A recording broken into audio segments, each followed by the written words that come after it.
This is Book TV's Afterwards podcast. This week, the Reverend Sharpton, founder and president of the National Action Network, offers his thoughts on how activism can move America forward. He's interviewed by Washington Post columnist Jonathan Capehart. Reverend Sharpton, I want to start this conversation about your book by quoting something you wrote towards the end of your book, which I think is a great jumping off point for this conversation. You write, "I tell everyone that the hardest job of being a preacher is to eulogize the life of someone who did nothing. My friends, it is harder still to eulogize the lifeblood of a country who did nothing." And then you later go on and say, "And so I beg of you, give me something to work with when your time comes and I'm standing before your family as they prepare to take you to God. Let there be something worthy, something of merit that you did for your fellow man that helped to lift them."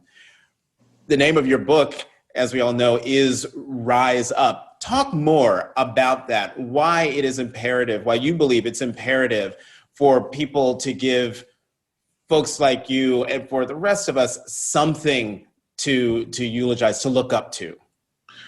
I think the definition of one's existence is what they do in life. At the end of life, the only thing that will matter is what you did beyond your own particular just making a living and having a home and having material things. But what was the value of your existence? Did it change anything? Did it continue anything of significance? And I think people really don't think about that. What brought that to mind, I did the eulogy for Michael Jackson, who was the biggest pop star of his time. And when we were coming out of the cemetery that night after I did the final eulogy at his burial, a well-known artist that I won't name said to me, "Reverend, you really moved me in your eulogy for Michael. And if I go first, I want you to do one for me like that." And I looked at him and said, well, you're going to have to give me something to work with. I mean, Michael broke records in terms of drawing people to his concerts and the records he sold and some of the humanitarian work he did. This particular artist had a hot record at one time, but never really did anything. And I think people never really think about all of us at some point is going to die. What statement did our life make? And I think that is all depending on the times in which you live and the challenges that you faced, whether you met those challenges in a broader societal context or not. And I think people often don't think there's one thing about making a living, there's another thing about making a life that was worth living. You know, in reading your book, it's several books in one, to my mind. On the one hand, it could be read as maybe he's going to run for elective office again, because you talk about specific policies and issues that are facing the country and what you think should be done. Then on the other hand, it's a memoir. You weave your personal story through all of the chapters, and we get to find out bits and pieces because you've written other books where your life factors more prominently, but we get to see, who you are, where you came from, and how it fits with the times that we're in. And then it's also a bit of a how-to book when it comes to the advice that you give to activists. Why did you decide in writing Rise Up to do your book in that way? I wanted to say that I feel that between the last two administrations, the Obama administration and the Trump administration, that we have, in a very graphic, unmistakable way, seen the two roads that this country continues to wrestle with, but we see it more graphically in the last two administrations.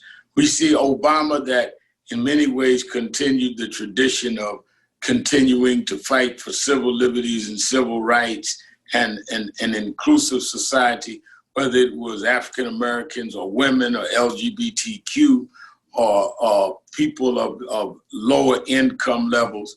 And on the Trump level, we saw the reverse of that, an exclusionary policy when it came to blacks, when it came to women, when it came to immigrants, when it came to LGBTQ.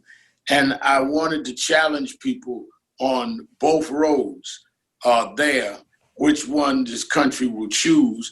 And then if they decided to choose a road that I chose, which was more in the a tradition that created a Barack Obama, here's some practical ways to do it. And I put in life experiences because I wanted the people to know that I came to these conclusions because I had done certain things in life that was instructive to me. And I really think that we're at a crossroads. I think that this country has got to choose one way or another. And there's been this constant battle since the founding of the country. And I think as we are now in the 21st century, we have to make a real hard decision. And I want people to know whether they agree with me or not, agree with the road I chose or not, how I came to those conclusions. And therefore, this is the conclusion they need to make. But whatever decision you make, you don't have to do it my way. You may do it in a small context. It may be in your home. It may be in your neighborhood. It may be in your church or your bingo club. But everybody has practical ways of being active. So I wanted to do all of that in one book because I want to make people think, make people committed. And then once you make a commitment, people always say, well, what do? I can't lead a march. I can't do something in mass. Everybody can do something, and I give them ways of doing that. I mean, that was the one thing that I found. I didn't see it coming. When I got to that part, I didn't see it coming. And then the advice that you give, having known you and covered you for 30 years, to say, oh, you know what? Actually, yes, I see that. He literally practices what he literally preaches. But I want to bring you to the beginning of the book, because you do not spare anyone, not the president, not liberals, not the Republican Party. And I want to start with this group of people who you have dubbed latte liberals. You've been talking about it a lot, your books, before your book came out, but talk about latte liberals. Who are they? And why are they so problematic within the Democratic Party, the progressive wing of the Democratic Party? I think that the latte liberal is those that are the armchair kind of people that always want to set the tone, set the policy, set where we're going, but never get their hands dirty, never get involved. They have assigned themselves to leadership, but they're not leading anyone. They are not on the ground. So in the last decade, we had every battle in the civil rights area, from Trayvon Martin to George Floyd, and we always had the latte liberals that would interpret for us what the movement ought to be doing, but they were not on the ground trying to deal with how people felt, how people that were angry, how they would react, how people that were angry on the other side, how they would react, how you deal with people that want to do something and didn't know what to do. They would sit back sipping lattes, having parlor sessions, discussing great thoughts, but never put any feet to action. And those to me seem to be very much an obstacle, because what they theorize and what they proselytize may not work functionally. It's easy to sit back in a living room parlor and sip a latte, or sit up in a editorial room or in a studio and sprout great wisdom, if you're not on the ground dealing with people that are hurt and angry, or dealing with people on the other side of the barricade that are just as adamant in their beliefs. And a lot of things that you have to do practically is based on being in action. One of the things that I've always been is involved. And I talk about some of that involvement. Now, you may make errors in your involvement, but a lot of that is because you're moving and reacting in real time to real events and real people. So if I'm dealing with a case of racial violence or police violence, I'm dealing with the victims' families, the immediate community, the reaction. And these are not people that are activists or politically up to the last situation that we may interpret as this is the politics of the time. They're not into what's trending. They're dealing with a real matter. And how you deal with that matter in the broader context of what is going on in the social order is what you have to learn how to deal with. And a latte liberal doesn't have to deal with that.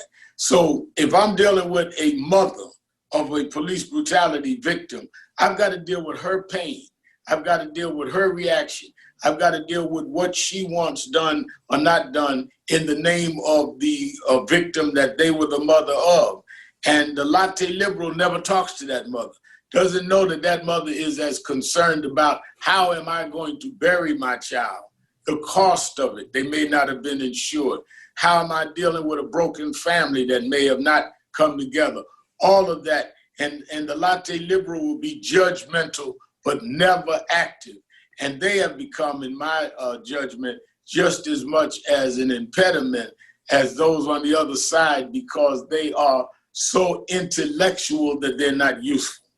One of the things you also say is that they're more interested in purity, in policy purity, than in actually getting anything done. They seem to have that class of people, that group of people, rigid, this, that, here's my 10-point program. And if you're not with those 10 points, then all of a sudden you're incorrect. You are not useful. Well, I might agree with 8 of the points, but 2 of the points I don't feel functionally works for the people that I'm trying to work with and I'm trying to help serve.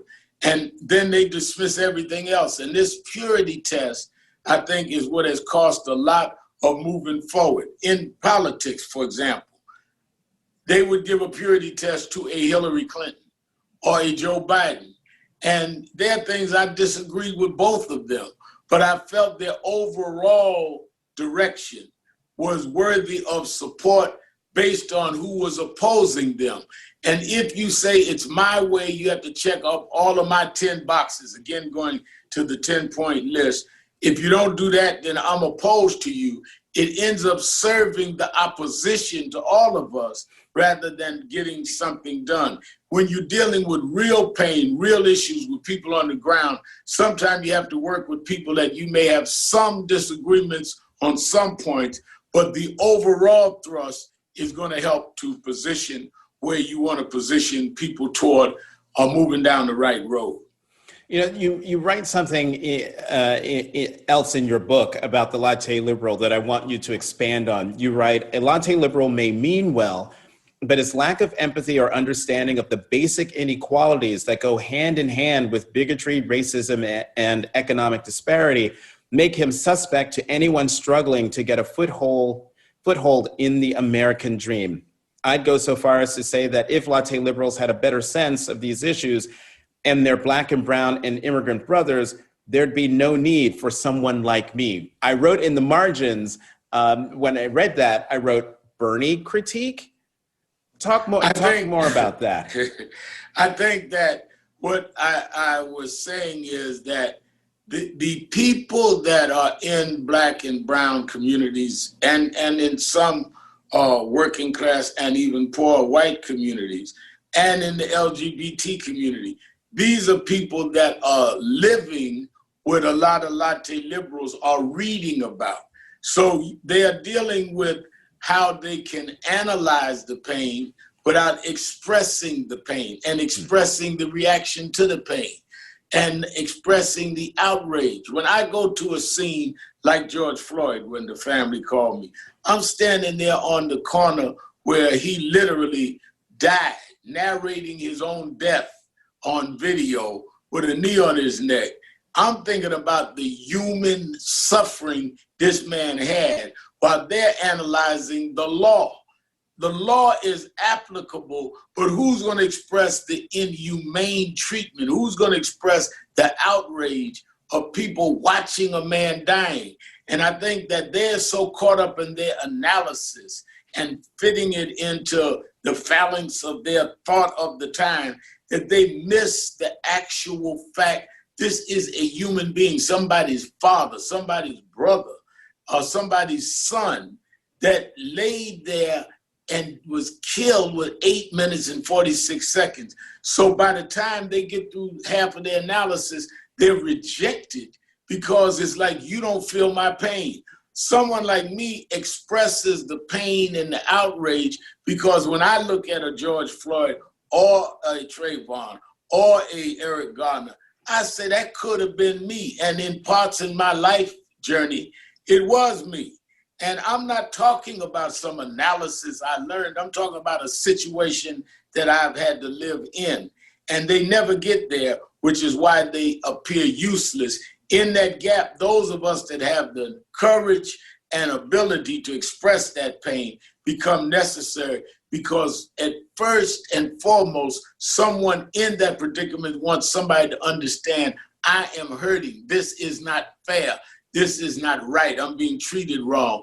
And it emanates very well in the expression, those three brilliant sisters named Black Lives Matter. Mm-hmm. We matter. First, act like I matter. I'm not some object to be analyzed. I'm something that ought to be regarded, something that ought to be respected, and therefore ought to be treated this way. Now we can get to the social formula that you want, or the legal kind of analysis that you want to get to. But first, you must certify and confirm you understand that I've been violated as a person. I want to come back to that in a second, because there was something you wrote in the book that actually surprised me.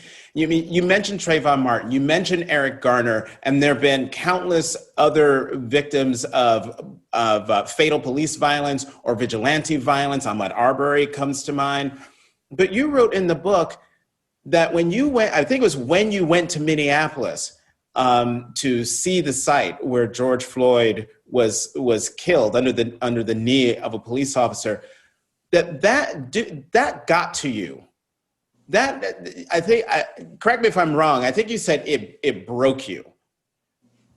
Why, of all the things that you've done over all of these decades, what was it about that particular circumstance, that particular victim, that particular location or city that moved you or affected you that way?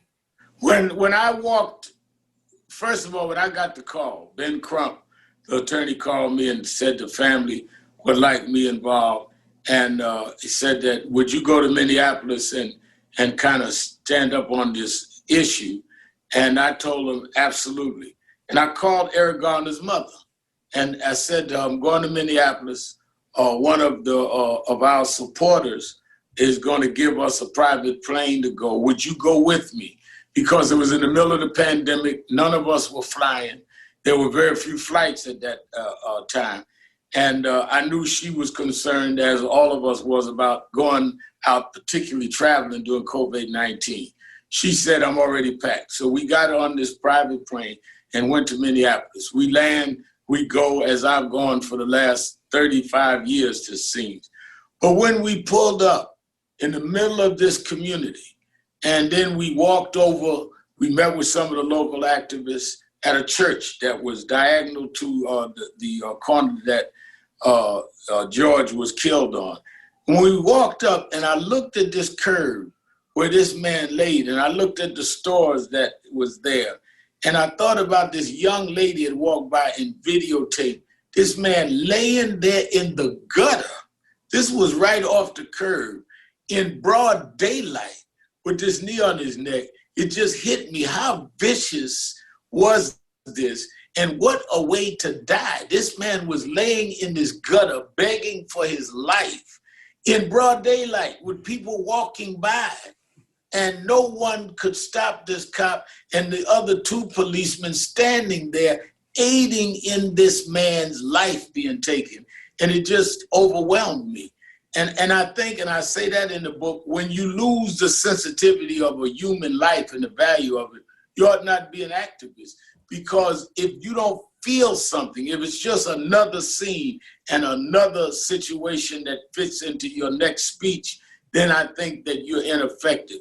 It really bothered me George Floyd brought home to me the viciousness, the insensitivity, the ruthlessness some people have toward human life. At what point in 8 minutes and 46 seconds does your humanity kick in, that this is a human being? Even if you thought he was doing something wrong, this is a human being begging for his life. And if the humanity in that officer never kicked in, there's something outrageous about that to me. And that is why when I did the eulogy, at the end of the eulogy, I had everybody stand up for 8 minutes and 46 seconds, because I don't think people understood how long a time that was. And people told me later, people that had watched it on television, that I stood up 2 or 3 minutes and I was tired of standing. Less known, pressing your knee on somebody's neck, and for that length of time, it never really hits you. Wait a minute, this is a human being, somebody's child that I'm squeezing the life out of. When coming face to face with that at that corner was overwhelming to me, I say. And the other thing about that 8 minutes and 46 seconds is the fact that the police officer had his hands in his pockets. So it was in broad daylight on a city street, and he was seemingly nonchalant about the tragedy. Nonchalant, didn't matter. And later, when I found out that, when he was calling for his mother, and I told Ben Crump when I come back to Minneapolis a few days later to do the funeral, I said, he said the family wants to meet you, because I talked to them on the phone, and Philonis, his brother, and I talked, and he did my television show. I said, I want to meet his mother. And Ben Crump said, his mother died. I said, what do you mean his mother died? He was calling for his mother. He said, that was what was so strange. He was calling for his mother. And it almost teared me up, because he was calling for someone that he had to know wasn't there, but it was like he didn't have anyone else to call. It was like calling for who he probably called for all his life. Mm-hmm. And as you know, as someone that's covered me for 30 years, my mother raised me by herself. I come out of a single parent home. I knew that feeling. I think that also brought it all back to me, the emotions at their funeral, because I know what it is to call for mother, because when nobody else would help, my mother was there. Right. And I felt that that's what George had to feel for. Yep, as the son of a single mom as well, that was a thing that got me. It's like that's your person of last resort. When you're calling for your mom, there's no one else to turn to. As a result of the killing of George Floyd, we have seen, I can't remember an incident that created this much outrage.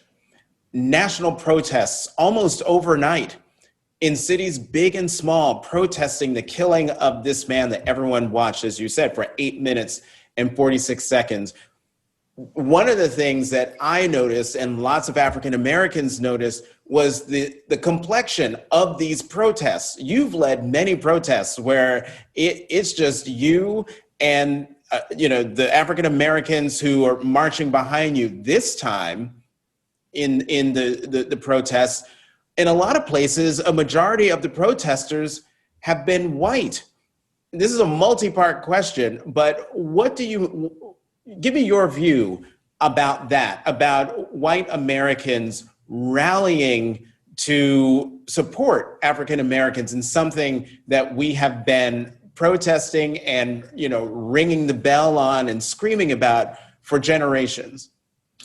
I was absolutely impressed with the fact that so many whites literally came out and not just gave some removed sympathy, but became part of the movement. And in many cases, as you said, they were more them than us in many cities.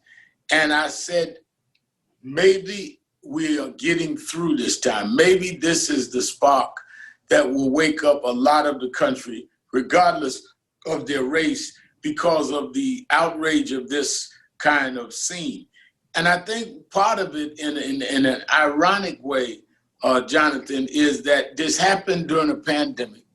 where everyone was locked down and there was no sports. So you watch the news. Most Americans were watching the news hoping it would say something had broken through and that we can go out tomorrow, because people were housed in. And they had to watch this tape over and over again. And I think it just exploded into this movement because people said, oh no, this I can't see. They did not see the Eric Gardner tape maybe because you could watch the ball game or you could go out to the local pub or you had things to do, but you couldn't go anywhere when George Floyd happened. And you couldn't watch the ball game. There was no ball game. And you had to watch this. And I think the more they saw it, the more outraged they got. And just everywhere, people started marching on their own.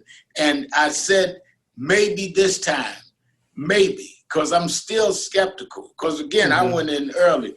Maybe this will come through. But it kept going and kept going. And it broke out everywhere. And it was something like being able to see what you've been trying to say a long time, and maybe sometimes saying it in ways that was not appealing to people because I'm expressing not only the rage of those I'm speaking for in terms of the victims' families or in terms of my organization, but I'm speaking of my own pain in it. And maybe this will be more of a lesson than any of us could ever articulate. And it came to me, and I wrote about this in the book, it came full circle to me when the first time I went for the vigil in Minneapolis, which we just discussed, I went over to the shopping mall area and was talking to some of those that were marching. And I remember I walked away to the side and I was doing a live interview with MSNBC. And when I finished, I got ready to walk away and somebody grabbed the sleeve of my suit jacket. And I turned and looked, and I looked down. It was a young white girl. She looked maybe 12 years old.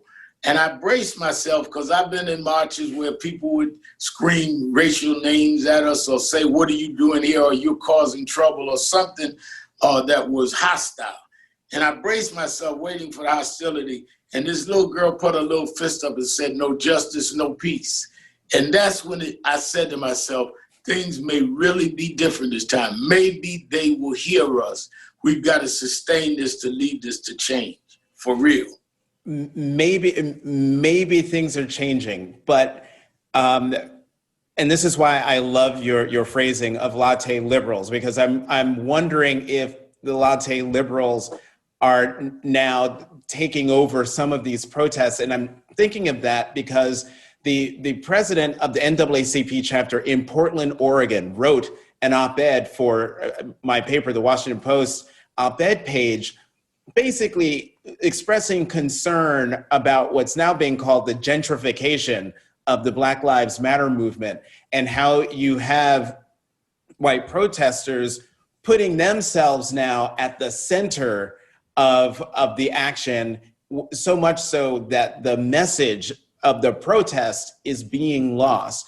Is there a danger that the latte liberals have gone from theorizing in their salons and sipping lattes and just getting their exercise by getting out of the house and marching in marches? I think there is a danger. And I think that the danger is also compounded when they come with their agenda and their points of this is what we want, without talking to the victims and those that live in this environment all of their lives, saying, no, this is what we want. And they speak for people that they don't even speak to. And I think that that's not all of the whites that joined. Many of the whites were very much, let's do this together. Right. But some of them come with an almost elitist attitude of, no, I know what the best thing is. I know what the social landscape is like, and I know what the political agenda would be. And they actually kidnap the movement from those that were the victims. They don't even talk to the victims, the family victims. They don't even talk to those that were there. And if you say, no, that's not what we're about, oh, they dismiss that. Y'all are just grassroots, or y'all are church people, or y'all are old school, or y'all are too young. who put them in charge of a movement that was already going, that warned these kinds of things would happen?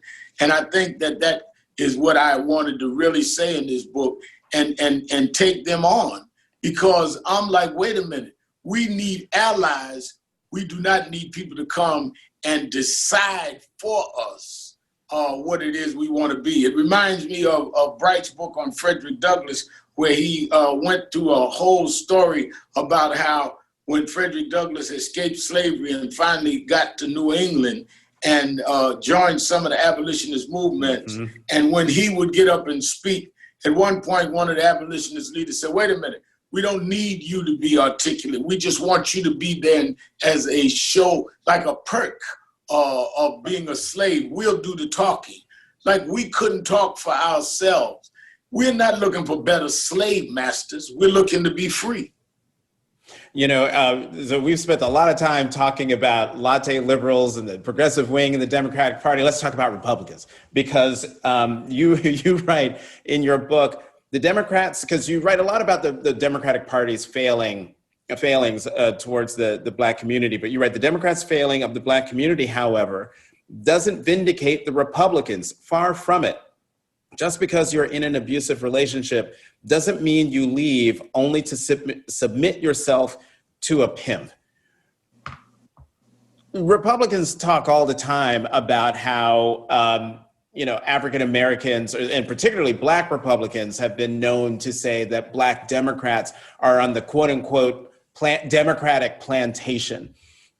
Talk more about why the Republicans aren't a good deal for African Americans either, or maybe even worse. The problem with the Democratic Party is that, for the most part, they say the right things, but will not back them up, will not give the same kind of deference and priority to those issues to make them happen. The problem with the Republicans is they're opposed to everything that is happening.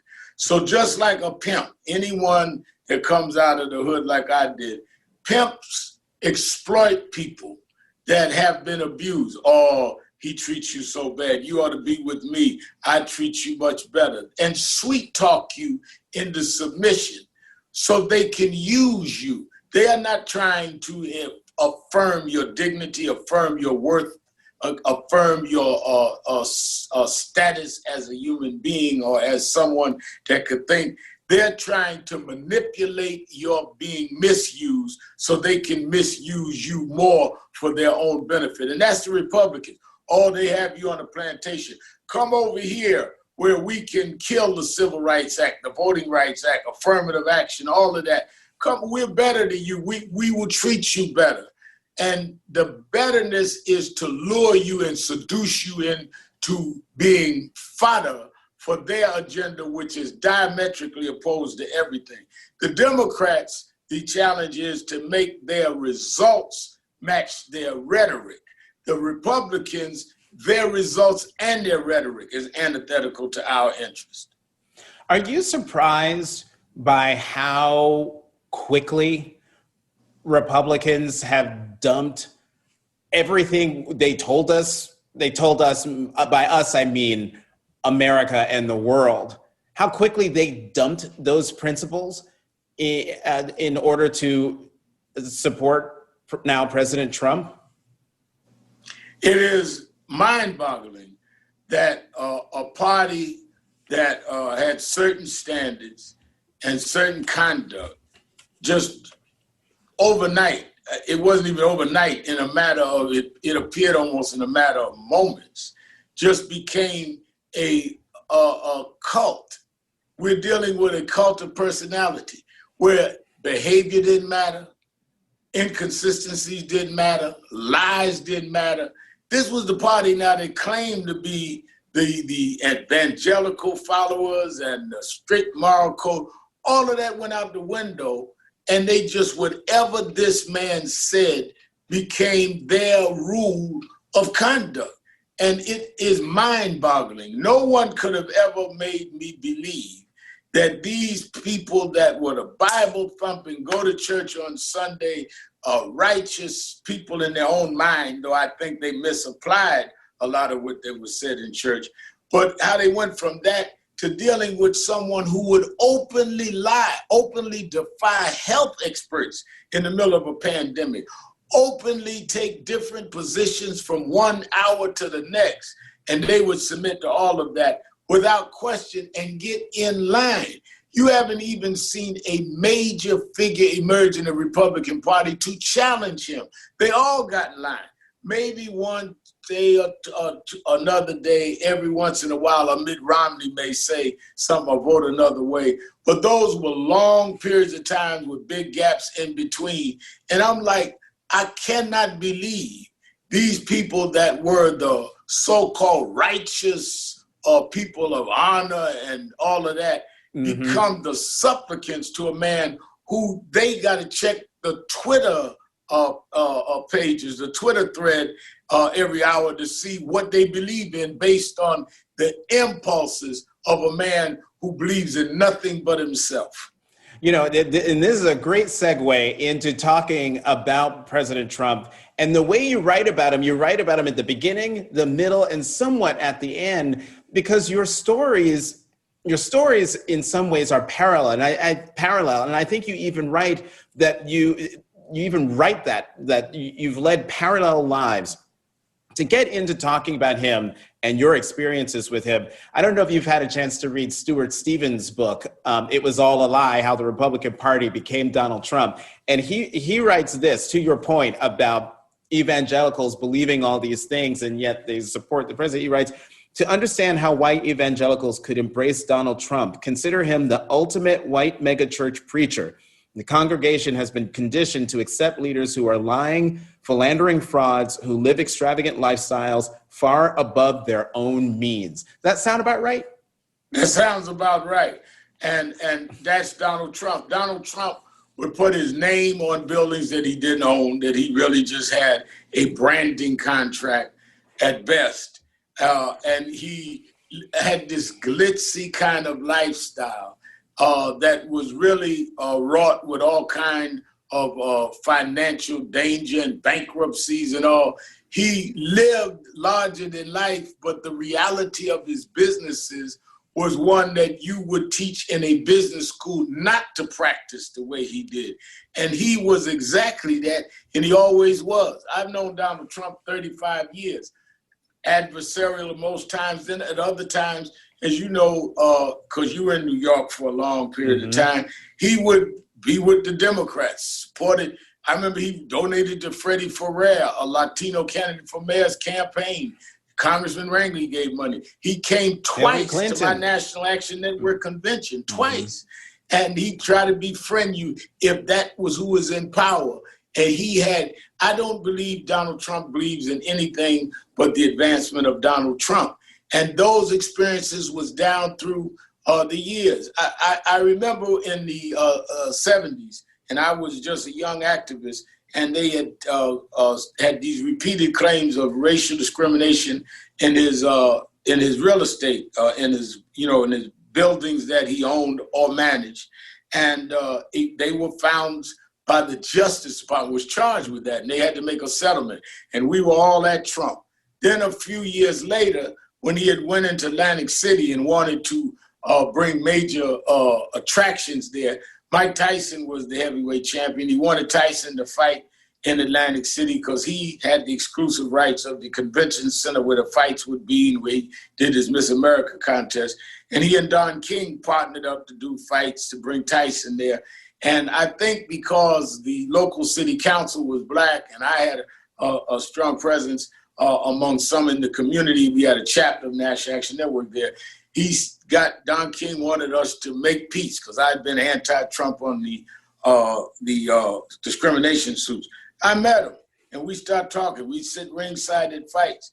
And this is when he became nicer. But even then, it was always looking for the edge, always looking for what he was going to get done. Then he flips all the way back and with Central Park 5. And I remember he was surprised when I marched on him. I marched on the Plaza Hotel because he had just bought it during the Central Park case because he bought these 4-page ads calling for their execution. And his thing was, why is Sharpton marching on me? I've been nice to him. We sit at ringside together. Like sitting at ringside or knowing somebody socially means that you're going to stand by silently while they call for the execution of people that you thought to be innocent and later were proven to be innocent. I was right on that. Then he flips all the way back again with birtherism. And I came out against that.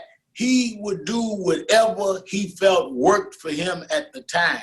And that is why, as time went on, I said, not only is this man an opportunist, but this man is a racist. Because why wouldn't I gave him the benefit of the doubt? Because I learned growing, you can't just automatically call people racist.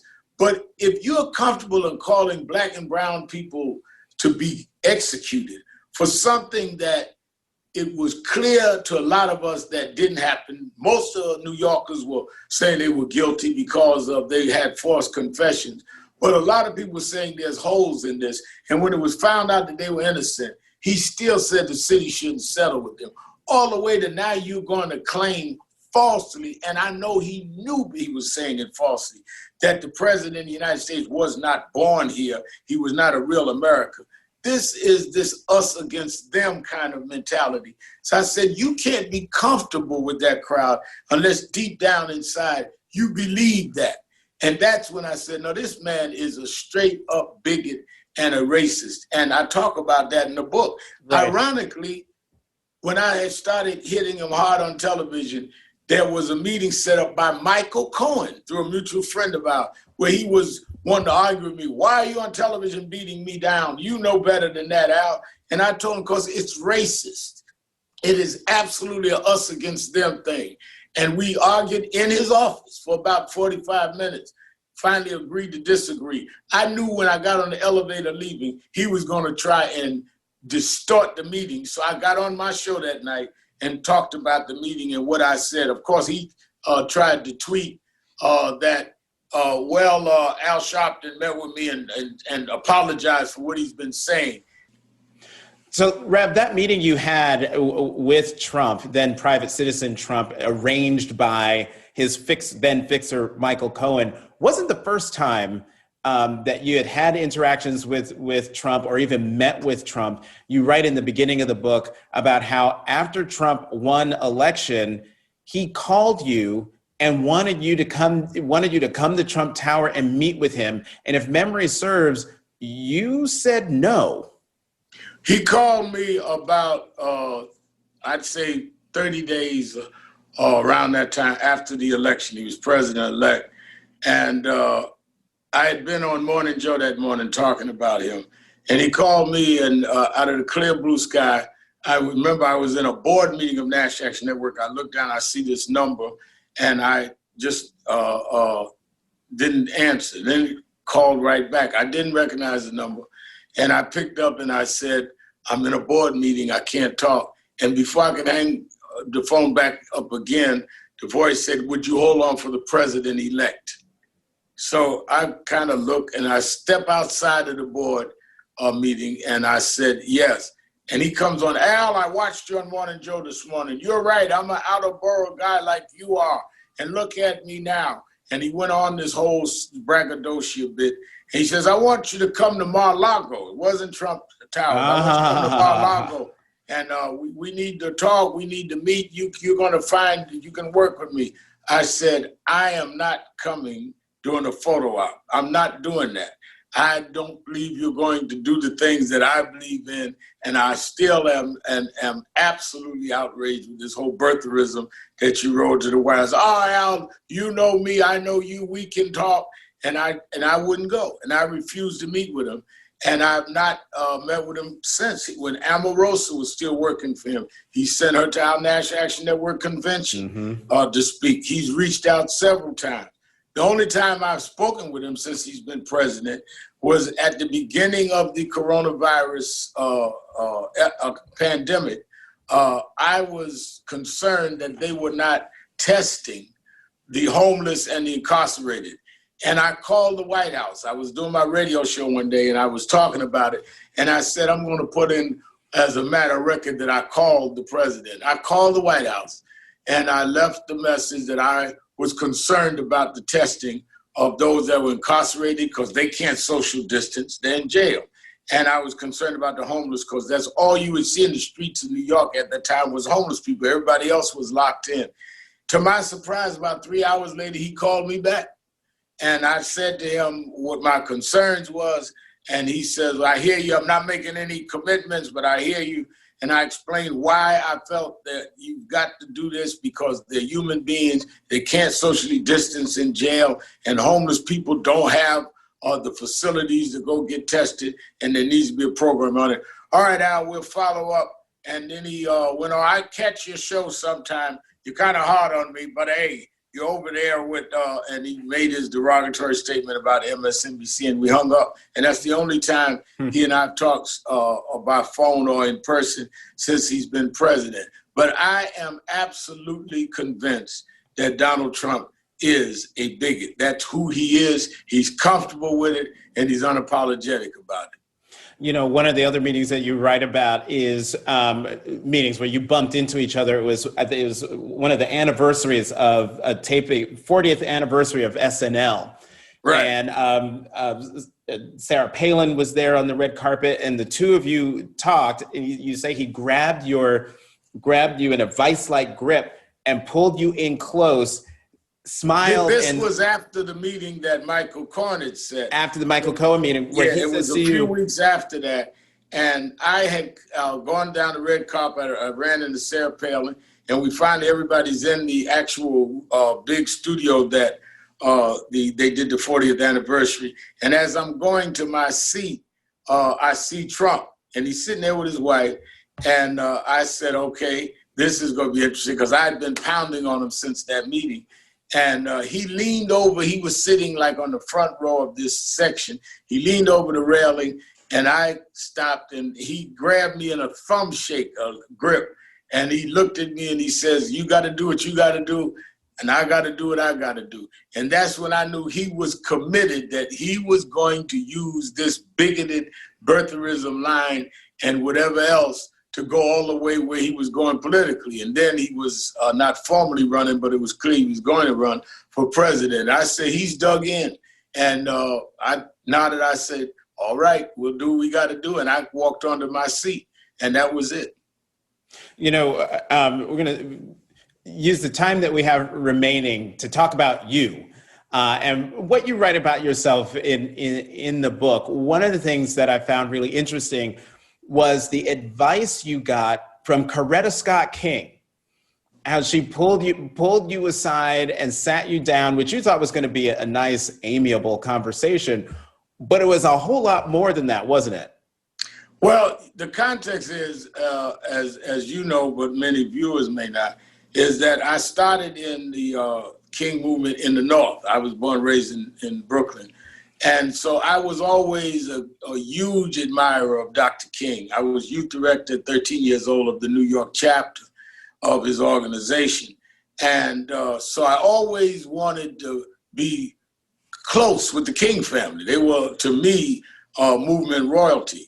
And I started working in my 20s with Martin Luther King III. We're about 2 or 3 years apart. And he kind of like got me and his mother together. He finally convinced her in the late 90s to come to the National Action Network convention, and she agreed to keynote our dinner that year. And I went up to get her to come down, and she says she had a very regal presence. She said, sit down a minute, Al. We sat down. And I was thinking we would go through the niceties. And she started saying, explain to me what you did in this case. Explain to me what you did in this movement. Explain to me this. Why did you say this? Why did you use this language? And I would start explaining. She says, but you come out of the King tradition. We don't use those kind of words. We may have these feelings, but we don't say things that could be misinterpreted. And I said, but Mrs. King, and I would try to explain and rationalize, and she wouldn't buy any of my rationalizing. And she finally leaned forward in her chair and says, don't you understand words have power? And Martin is sitting nearby, and she really said to me, if you are going to help you and Martin and your generation continue this movement, you've got to not only be right, you've got to act right, you've got to say it right, and you've got to guard your tongue, because you're speaking for more than yourself. You're speaking for a tradition that we are trying to bring what is right to this country. The theme that my husband and I used, and she's talking about Dr. King, was to save America's soul. And we've got to try to be as pure in our own souls ourselves. And I think, when I grew up at a time where they still would use straps to discipline you. No whipping my mother ever gave me got through to me like Mrs. King. This is Coretta Scott King telling me this. And Right. from that day, I started trying to be careful with my language and understand it. And sometimes I would still get angry, and I could almost hear in my head her saying, words have power. Are you going to continue this tradition? And I started a whole journey of self-discipline because of Mrs. King, and I write about that in the book. Mm-hmm. And she, I think, was never given the credit she should have been given as the co-leader of the movement with her husband. As I said at the beginning of our conversation about your book, that, the last part of the book is advice to activists, wannabe activists, but also young activists coming up in the little bit of time that we have left. One line you wrote leapt out at me for its self-awareness. And it was where you say, lastly, and this is particularly difficult, I know, it's important to do a vanity test every once in a while. Speaking personally, sometimes my vanity outran my sanity, and I had to check myself. Why? Go ahead. I think that what I was saying there is sometimes you can get so caught up in the publicity and the fame. You go back to the neighborhood and everybody knows you, you're doing good and that you start playing to the evening news rather than playing to making sure the issue is moving forward. It's all right to have ego. All of us have egos. We wouldn't be in public life. But when your ego outruns your agenda, then you are losing your effectiveness. And that's what I had to start checking myself. Am I saying this to get a soundbite that I know will make the 6 o'clock news? Or am I saying this to really try to get the laws changed and to change the situation and to express what the people are feeling and needed to be said? And that, I think, is the advice I give a lot of young activists. It's all right to get to be known. It's all right to be good at attracting media, but don't do it for that reason. Let that be the means, not the end. Not getting on the evening news is not the aim and objective. It's using the evening news, if you can get it, to really put a message out there that can lead to real change. And that's why you did Saturday. You've done Saturday Night Live twice, hosted, right? I've hosted it once, and I opened it another time, and I've done a couple of skits. But yeah.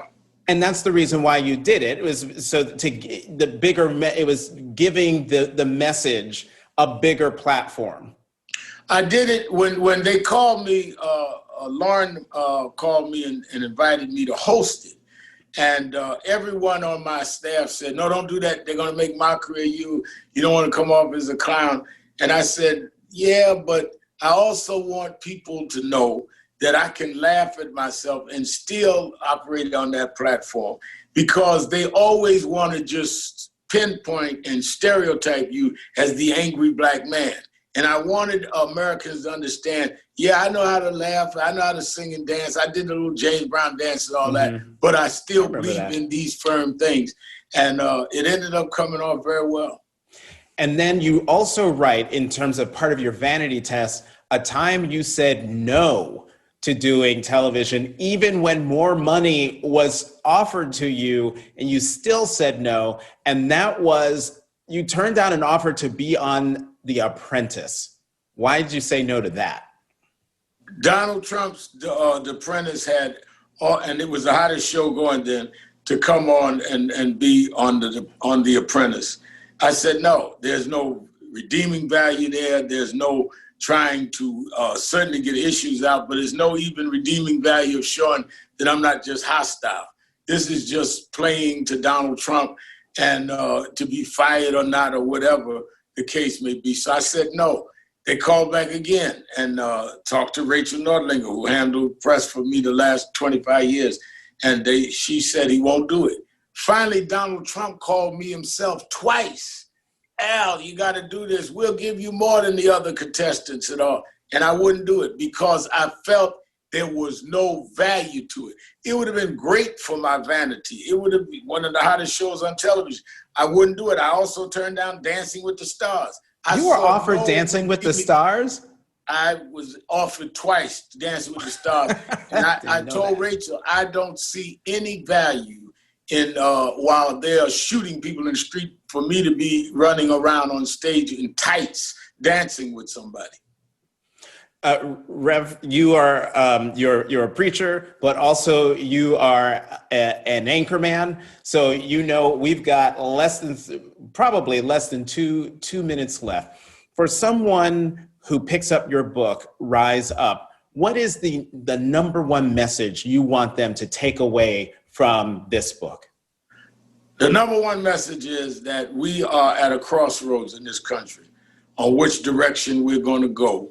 A direction that started many years ago, decades ago, that was capsulized in the 60s with Martin King and Lyndon Johnson to open up a great society for everyone, or the one that is symbolized now by Donald Trump of trying to close society and make it for the rich, the white, and the male. You need to decide which road you want to help make the country go, and then rise up and actively help push the country on the right road. And I share some experiences, but I share some policy, and I share some real ways that you at whatever level in the comfort of your own home can rise up and help put this nation on this right path. I really believe we're in a very dangerous and precarious time. And if we don't choose the right road, we could see this country go back into some zone that it will be difficult to recover from. It's time for everybody, wherever they are, to choose the right road and to rise up and help make it happen. Well, Reverend Sharpton, in your book, you tackle a whole lot of issues: environmental justice, environmental racism, toxic masculinity, the relationship between the African-American community and the LGBTQ community, intersectionality. It is all here in your book, Rise Up, Confronting a Country at the Crossroads, forward by Michael Eric Dyson. My old friend and colleague, Reverend Al Sharpton, thank you very, very much for coming. The only thing about being your old friend is I can't figure out how I keep being older than you the longer we know each other. I just can't find a way to make you catch up. It ain't ever gonna happen, Rev. Thanks very much. Thank you. Thanks for listening to this week's Afterwards podcast. Subscribe, rate, and review us wherever you get your podcasts. Send us an email at podcasts@c-span.org.